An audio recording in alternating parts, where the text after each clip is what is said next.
Why doesn't the US just invade Niger? In late July 2023, a military junta deposed the democratically elected leadership of the West African nation of Niger. France, Germany, and the European Union have declared the power grab a coup, and there are indications that Russia, a longtime rival of the United States, is involved.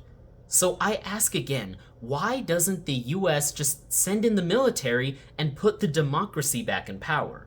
The answer lies with a bunch of random princes who lived almost 400 years ago in Germany. The 30 Years' War is one of the deadliest wars in European history. Over 8 million people died, and some priests got chucked out of windows. One of the major causes of the war was religious conflict between the Protestants and the Catholics in the Holy Roman Empire. Everyone needed to tell everyone else what religion was correct, and eventually all of Europe started throwing soldiers into everyone else's territory. After millions of people died horribly, the rulers of Europe decided that it might not be a great idea if a bunch of low-level princes could invade each other over domestic issues. So they signed the Treaty of Westphalia, which establishes the mind your own goddamn business rule, also known as sovereignty. After centuries of not learning their lesson, thinkers in Europe looked back at the Treaty of Westphalia and thought,